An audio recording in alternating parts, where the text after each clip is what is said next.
morning, everyone. Good morning again. My name is Patricia Elise. I am the chair of our education committee here at the Chamber, and I'd like to welcome everyone to this month's Breakfast with the Chamber event. We're very excited. We have Krystal Patterson here with us from the city of North Miami, and we're going to be discussing code compliance for small businesses. Before I do that, I'd like to give the floor to Marie Latin. Marie, am I saying your last name correctly? I believe you are. Okay. Myself, Marie Latin. Latin or Latin? It's however Latin, that's more comfortable. It's French, so I blame my husband.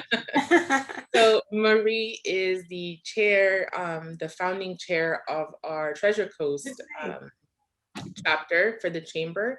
And she has a few announcements she likes to make before we go ahead and present our main speaker for today. Go ahead, Marie. Great. Thank you so much, Patricia. Thank you, Krystal. I am Marie Lisa Leighton, the chairwoman of the Treasure Coast chapter. I'm also a board member of HACCOF Miami. I'm looking forward to the presentation.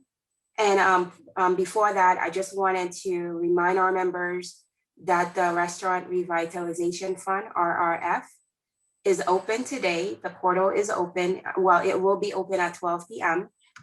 Starting today. And then the applications, you can start completing the applications on the actual application on Monday. There was a blast that was sent to all of our members. It's also available on our website, both HACCOF Miami's website as well as Treasure Coast. Please look at all the information out there. There are links to the SBA where you'll be able to get information directly, a sample application right now. You can also refer to the program guide as well as cross-reference other eligibilities, cross-reference eligible other programs that the SBA have as well. Again, you know, it's on our website. There was an email that was sent. This is the RRF, which is for restaurant owners, food trucks, caterers. It's a great program, so take advantage of it. Thank you. That's great. Thank you so much for the reminder.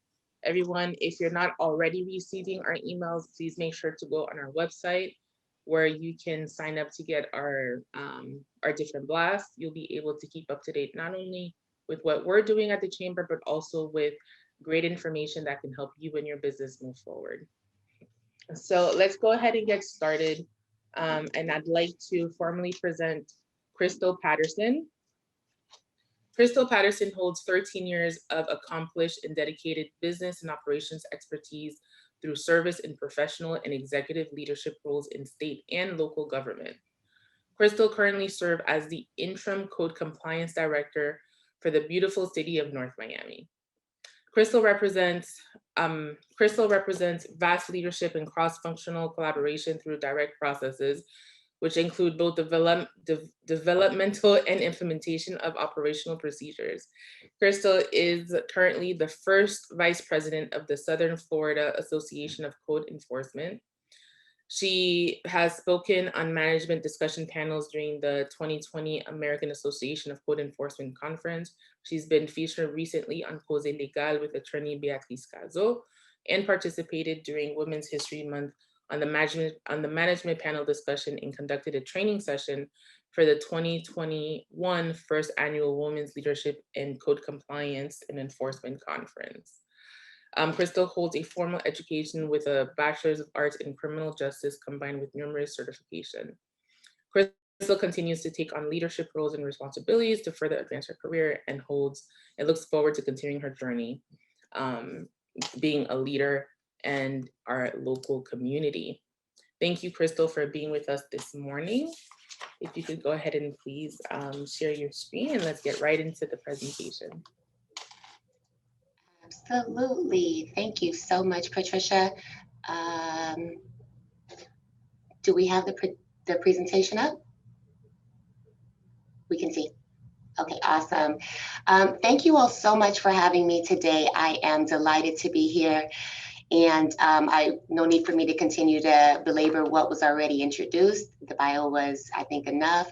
I think I speak on behalf of all code enforcement officials across the country when I say we don't take these opportunities lightly. We appreciate the opportunity to be able to educate and share information as it relates to the code enforcement world. And because ultimately our goal is compliance and education. And I think the more that we're able to talk and enlighten people on how to understand the municipal code, the more equipped they are to be successful. And so we'll move forward. We're going to basically just talk today about doing business the code compliant way, and that's specific to small businesses today. So if I can figure out how to get to the next slide here. Okay. All right. So this first slide is we're going to be talking about county and municipal requirements. And so I'm based out of the city of North Miami. And so the overarching county here is Miami-Dade County. However, despite wherever you are in the state of Florida, if you're in a municipality or you're in the county, if your business is located in the county, there is certainly regulations and requirements by the county. If you're in a city's jurisdiction, which is an incorporated part of the county, you're subject to requirements by the city itself. Now, before I jump into county, I want to preface that by saying that any business in the state of Florida may be subject to federal rules and laws. So be mindful of those things. Any business in the state of Florida may be subject to state licensure. For example, if you're a beauty salon or a real estate agent or a restaurant, there are state licensures that you're required to have. Basically, regulations may vary by industry, so it's very important to understand the licensing rules where your business is specifically located. To find out whether or not your business requires a state license, you can visit the Department of Business and Professional Regulations or the Florida Department of Agriculture and Consumer Services, just depending on what type of business you have. Specific to county requirements, in Miami-Dade County specifically, you are required to have a local business tax receipt. A local business tax receipt was formerly at one point or another known as an occupational license. Every business in the county, regardless to whether or not you're in a municipality, is required to have that local business tax receipt. I would venture to say if you're in a county outside of Miami-Dade County, you're subject to those same to that same license. It may not be called the same thing, so you would need to inquire with the county that you're located in to determine what tax receipt is required by that county to operate. And there may be other licenses that you're subject to by your county. And so it's important that you visit the county, either visit their website, call them directly, and determine what other, if any, licenses are required. If you're in the county, you would probably be subject to also a certificate of use by the county, which basically is a zoning license, which says that your business is okay to operate in the specific area in which you're looking to operate from. So now, if you're in a jurisdiction, an incorporated jurisdiction, municipality, city, or what have you, you wouldn't be subject to a county certificate of use. However, you are subject to a city certificate of use. So if you are in the city of North Miami, for example, and you have a business, you have to have your county local business tax receipt, and you also are subject to the city of North Miami's business tax receipt, and you're also subject to the city of North Miami's certificate of use. If you are in any other city, housed in another county, likely you're subject to that municipality's tax receipt and certificate of use. It's very, very critical that you understand the licensing laws in your specific city. And generally, you're able to get that information by visiting your city's finance department, their business tax office, or their zoning department, which is generally responsible for the certificate of use. Now, when you apply for the business tax receipt and or the certificate of use, I highly encourage you, before you sign your lease, for the space that you intend to rent, that you visit the county, the city first. It's very critical before you get into that leasing agreement that you verify that that your business is going to be approved by the city to operate in that specific zone, that the zone that you're intending to operate from is approved for the type of business that you intend to execute.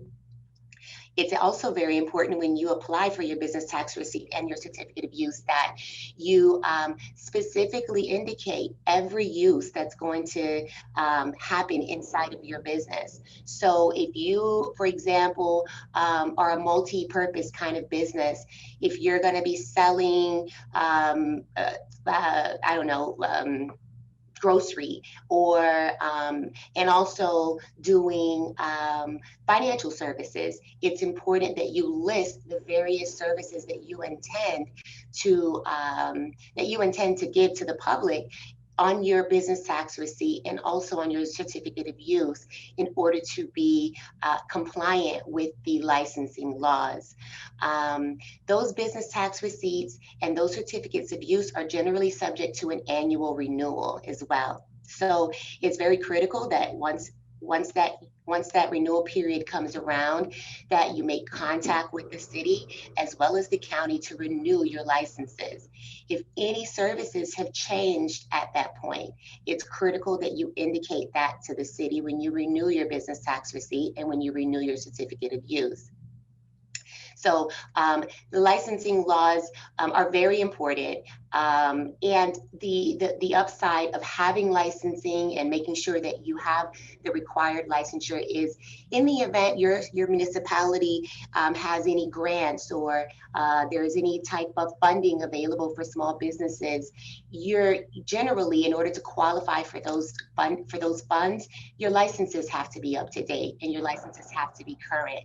And so it's critical that if you make yourself most eligible for those funds when you're compliant with the licensing laws. So you know, for various reasons, in addition to just simply being compliant with the laws, it's important. It could be beneficial to you at some point if you intend to, you know, seek any type of grants or assistance from the city with your small business.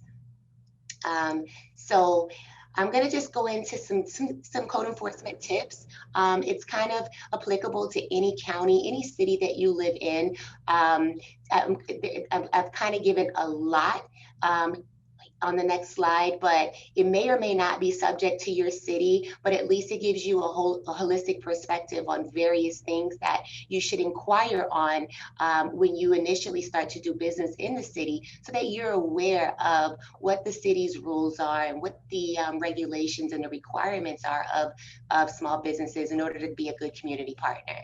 So specifically, if you're a commercial property owner, meaning you own the property, not that you're renting the space, but you own the property, it's likely that you are subject to a business tax receipt to rent space to businesses. It's likely that you are subject to a certificate of use if you are renting your space in your building to Joe's Real Estate Shop or to Mary's Grocery. In order to rent to Mary's Grocery and Joe's Real Estate, you have to have a business tax receipt for that building, right? Specifically in the city of North Miami, that is a requirement. So as a commercial property owner, be sure before you start to execute any leases that you have your business tax receipt and your certificate of use.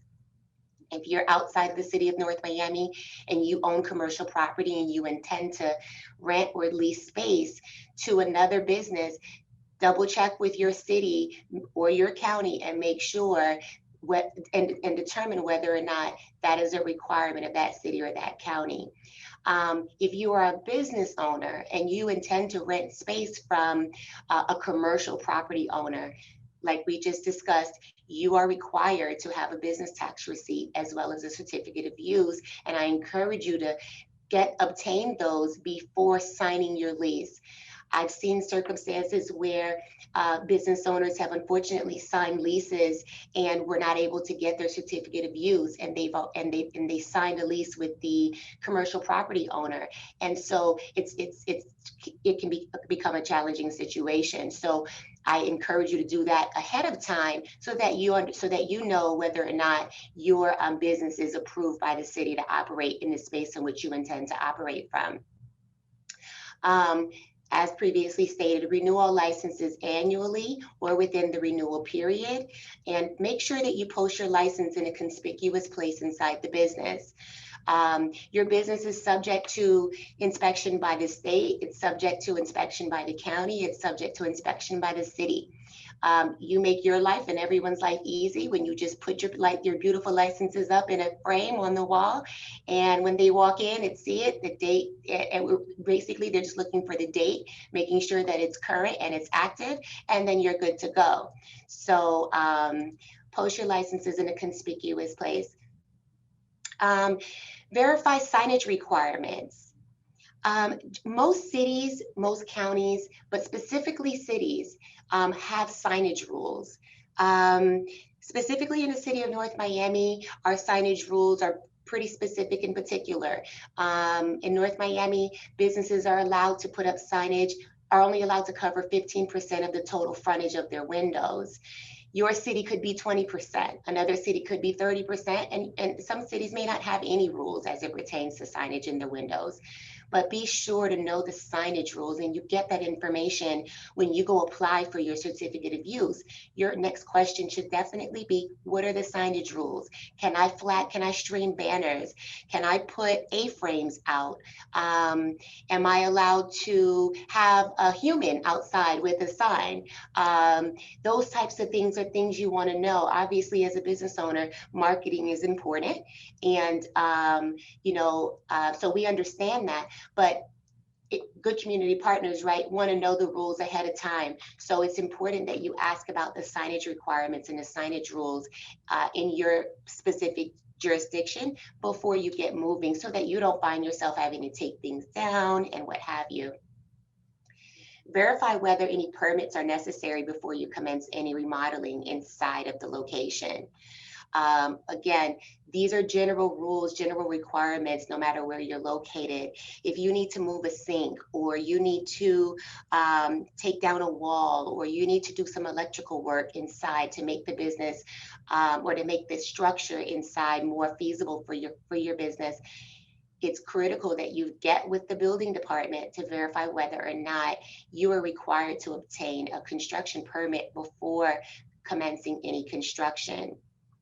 In a lot of circumstances, not only is the property owner going to be responsible, but the business owner could also be responsible for any issues if that doesn't happen in advance of commencing any construction. Verify trash rules. If you are in a commercial plaza, you're going to want to know whether or not a dumpster, you're required to have your own dumpster for your business. You're going to want to know whether you can share a dumpster with the other businesses if you're in a strip mall. You're going to need to know whether or not a dumpster enclosure is required. You're going to need to know whether or not that location is on a scheduled pickup, or whether you need to schedule your pickups. These are all really important provisions, and it's important that you know what the trash rules are in your particular city, so that you're compliant as it pertains to the trash. Storage is another area to be concerned with. You want to know what the storage requirements are. Are you allowed to put merchandise outside? Are you, if you're a car mechanic place, are you allowed to leave vehicles that are inoperable visible outside, or do you need to have a fencing system where you close those things in and they're not visible from the street or from the right of way? You need to know whether or not containers are allowed, and you need to know what the storage requirements are in your particular jurisdiction so that you're compliant with storage rules. And then property maintenance. So as a business owner, you're responsible for property maintenance, right? So is your grass cut? Are the hedges trimmed? Is there a tree blocking the right of way, kind of overhanging on the right of way?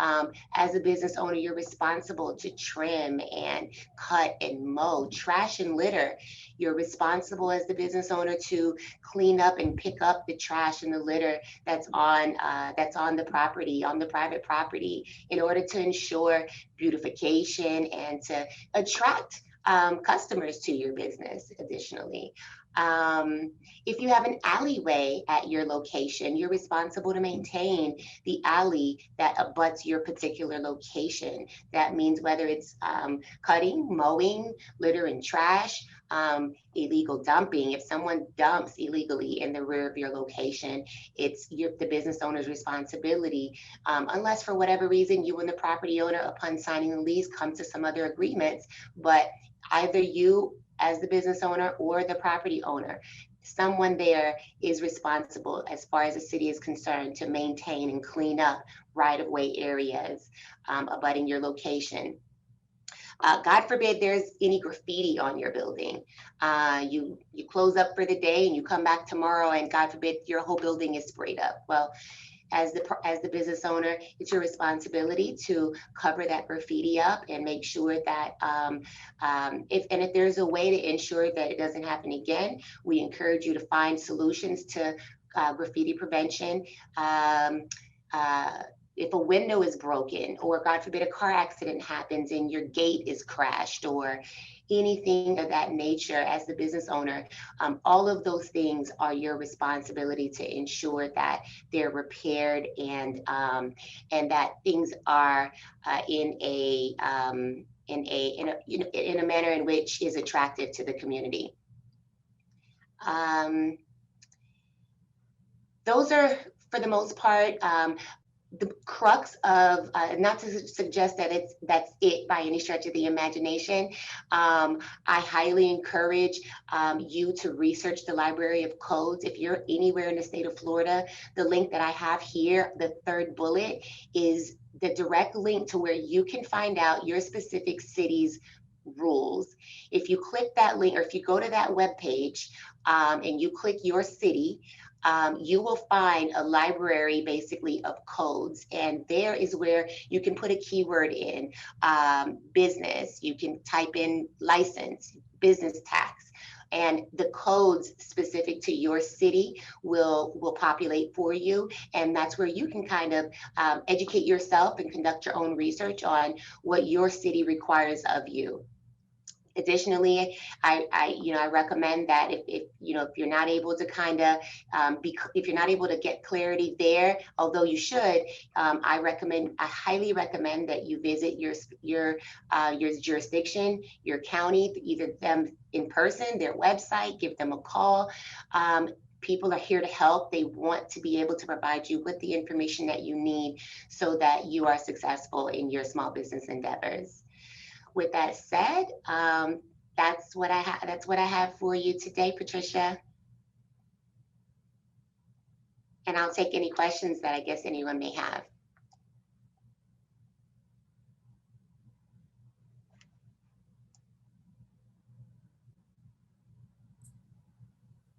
Hi, Krystal. Thank you so much for the presentation. I do have one question. Sure. I realized I was still muted. Go ahead, Marie. Yeah, sorry. You want to go first, or? No, go right ahead. Okay. Yeah, in terms of the business tax receipt, not the tax receipt, the certificate of use, is it better to be specific or more general? Because in terms of, the type of business that you offer, we have a lot of businesses that may have like a multi-facet type of a business scenario. So what is acceptable in order to keep like an open concept? even in the event as you progress and do something different? I highly recommend that you list all services being offered by the business. It's very critical that you provide detailed information on what services will be rendered from the business. The city needs to know whether or not, let's say, for example, you are a restaurant and you intend to turn into a party place afterwards, but your restaurant abuts a residential area, right? It's important because you may be allowed to have the nightclub, but you may need additional licenses in order to have that nightclub. But if the city doesn't know those are your intentions, they can't assist you in being compliant. So it's important that you identify all services that you intend to render from the business. Thank you. And in the course of doing your business, for instance, if you decide, let's say 6 months out, you want to change your model somewhat. So do you then submit an application to modify the use of the space, or Absolutely. how does that work? Absolutely. Absolutely. So any changes to the services or to the use is definitely important to have that open line of communication with your jurisdiction so that, again, you are compliant. If you're having less services than what you initially provided to the city, you may not necessarily need to, but if you're changing your services into a service that you didn't initially specify, then it's important that you indicate that and keep that information relevant with the city. If anyone has any questions, if they can also please put them in the chat so we can make sure that your questions are answered. So Krystal, for a small business owner, what are the consequences if you're not complying with code compliance?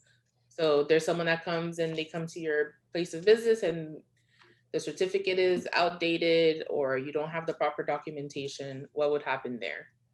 So, the provisions are different. It depends on, where you are.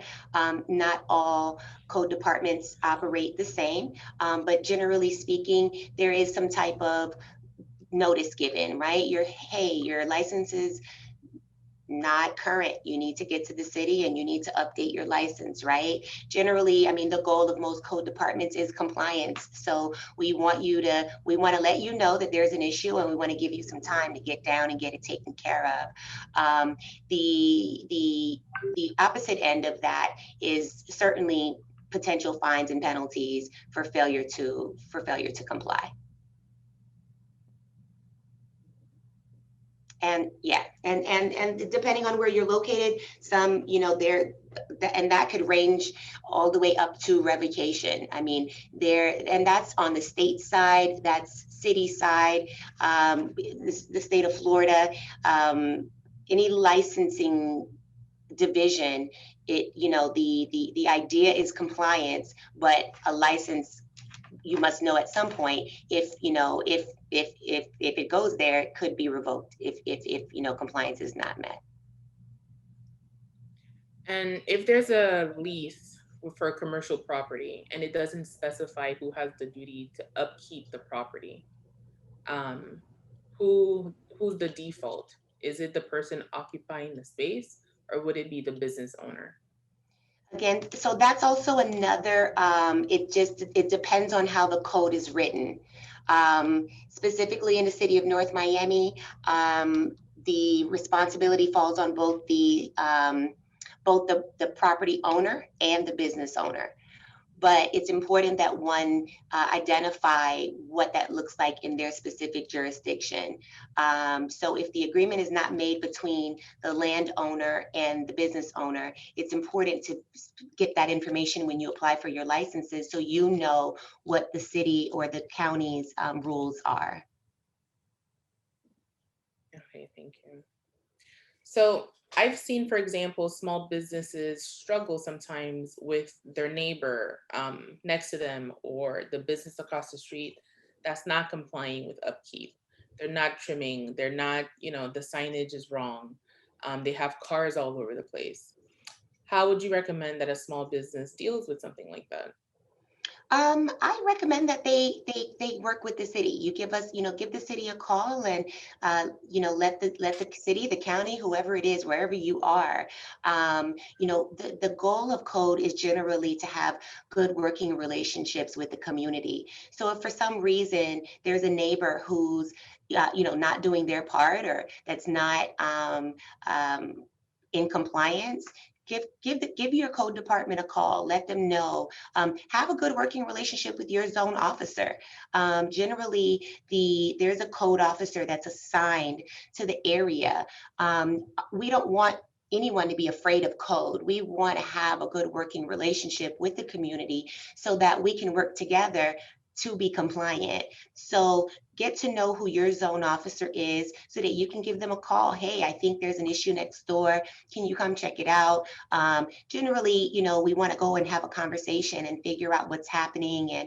And perhaps it's simply that they're just not educated. They don't know. And so we want to, do our part in bringing them into compliance. So if the business owners have relationship with the city and their code enforcement department, specifically their code officer, then we can bring our neighbors into compliance a lot quicker. Okay. And how about with COVID-19? I know that a lot of people are now working from home. Have you guys had to make any changes to code because of that? Absolutely. COVID-19 obviously affects everybody, no matter whether you're a city official or you are a member of the general public. And so, staffing levels were affected by that at some point or another. And but we've found ways around that. A lot of our processes have gone virtual. We found a way to work with virtual inspections and things of that nature. We encourage our community to send us pictures, to be in contact with us. If there's something happening inside your unit, you can send us pictures that are equally as good as the pictures that we would take if we physically went inside the unit. But we are still very, very present in the field as well. So yeah, I mean, we want to stay safe. We want to keep the community safe. So we're definitely masked and gloved and things of that nature when we come out for inspections.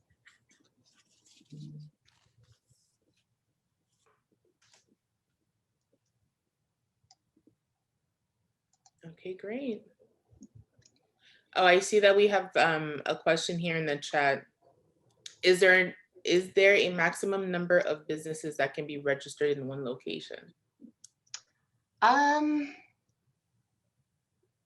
So I'm not really sure exactly what the question is, but what I would say in response to the question is, if you are a real estate office and you've got 5 agents that work inside your real estate office, every agent is subject to a license. Everyone in that office, so if you're a beauty salon, every stylist in that location is subject to a license. So, that would be kind of how I would answer that question. And what are your working relationships between county and city of North Miami? How do they work together to help NOMI businesses, and how often? So county and the county, Miami-Dade County and the city, we have great working relationship. There is, if there is a situation in which there is perhaps a DERM issue, or the county gets a complaint that's really the city of North Miami jurisdiction, we communicate those things. We try not to let things just lapse because it's not in our jurisdiction. We try to make sure that things are passed over and communicated to the proper jurisdiction when necessary.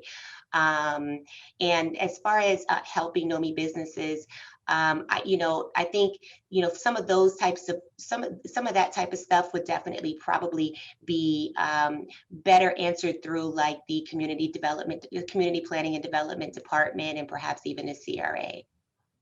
So going back to the question with the maximum number of business, a scenario I've seen, for example, one person in the family has a business, a law firm, an accounting firm, etc.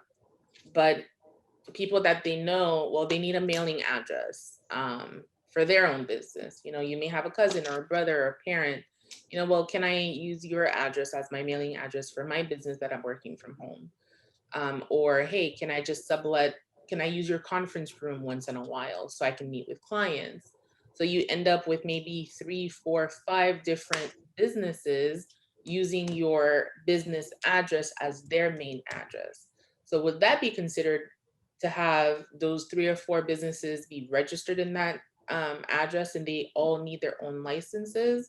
And if so, is there a maximum number of businesses or professionals that can be assigned to one address for the city? Gotcha. So from a code enforcement standpoint, our job is to ensure that the licenses that are issued are current and active. Whether or not the license or the number of businesses are permitted would be something that zoning would identify. So from a code enforcement standpoint, when we go in, if 5 licenses have been issued in that location, our concern is, are those licenses current and active, and whether or not the businesses are compliant to the use as approved by the zoning department.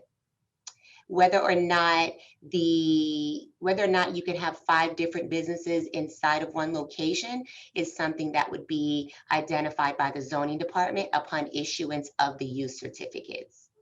Does that make sense? Yes. So for the most part, when you're a small business owner, one of the first steps is to register with the state.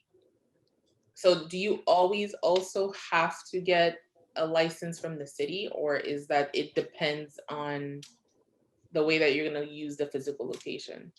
If you're doing business in the city, you are required to have a business tax receipt.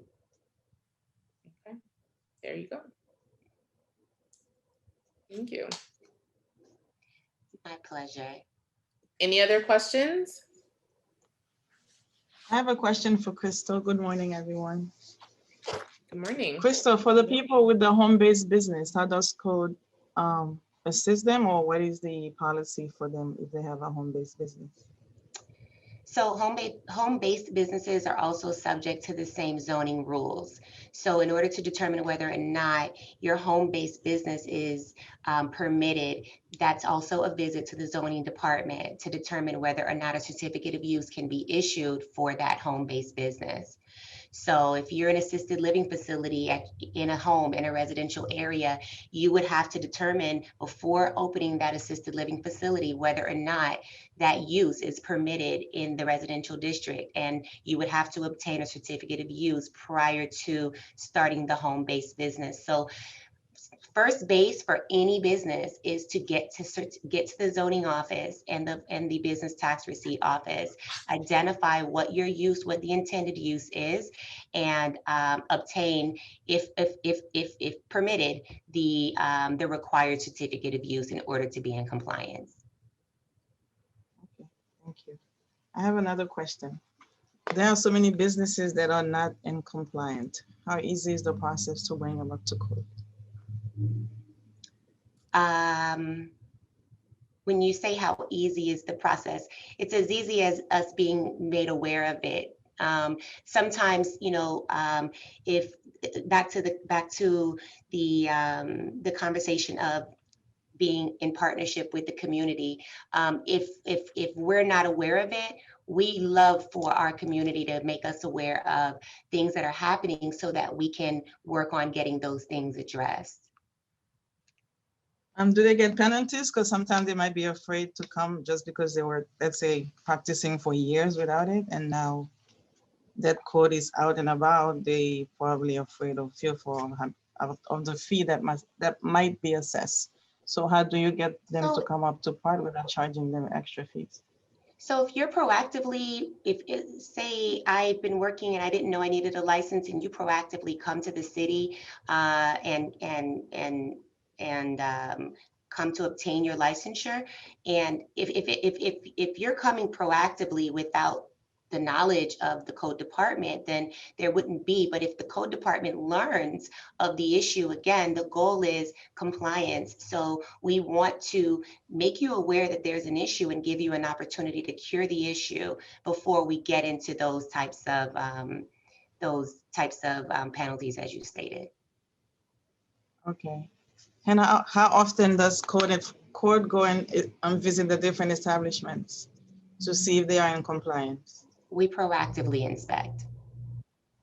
Okay. So let's say I have one more question.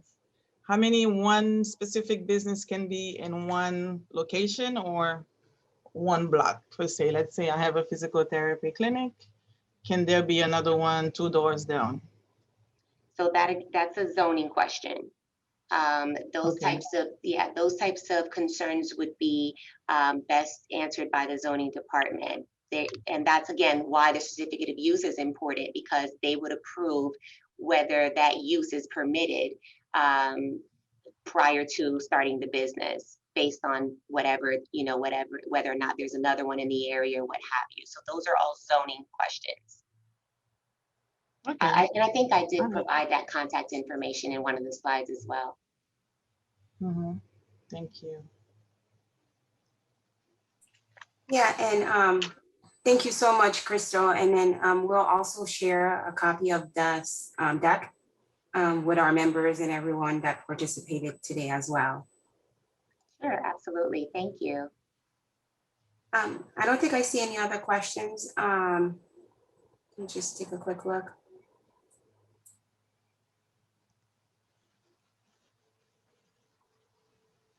Okay, I don't think I see any other questions. Thank you so much. This information is so critical, especially to smaller entities that may be hesitant to get the proper documentations in place to get the certification and get in compliance. So thank you for coming and providing this information with us. And we're looking forward to working with you and in your office. And we'll definitely keep in contact. In the event that we have specific questions, we'll reach out to you directly.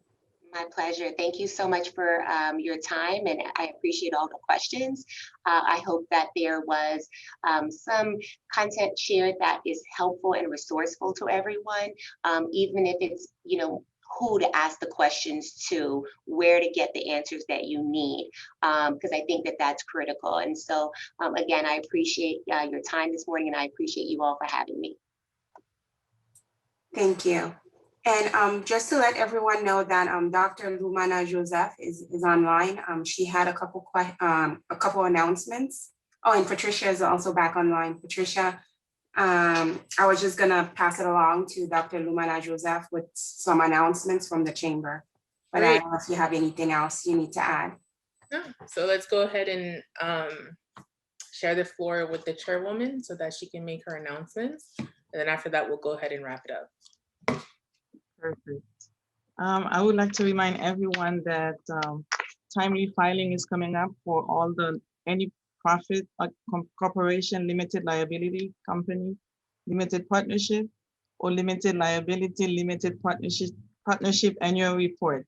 They have until 11:59 on Saturday, May 1st to file. Otherwise, they will be assessed a $400 late fee.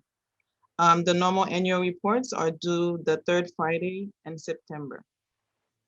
Announcement number 2, I'm reminding everyone, please, we are looking for the young Haitian American professionals, top 20 under 40, to recognize for their profession within their community and a proven leader in their community as well. So we have it posted on our website, but we are reminding everyone to please apply or nominate someone before May 16, 2021.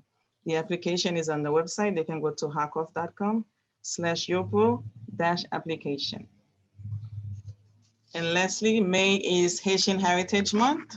There will be lots of activities. I don't have them on hand, but as we get them, we're gonna post them on the website and also provide them via eBless. Thank you, Patricia. Thank you, Marie. Awesome, thank you. Marie, can you please share if anyone is interested in getting more involved with the Treasure Coast chapter, getting in contact with you, how can they go about doing that? Yes, thank you. If the Treasure Coast chapter is here, you guys can go to our website. You can, if you go to HACCOF's website, there is a link to the other chapters. We're on there. And also you can reach us directly at www.accof-treasurecoast, all one word.com. www.accof-treasurecoast, all one word.com. Perfect. Okay, everyone. So thank you again for participating in this month's Breakfast with the Chamber.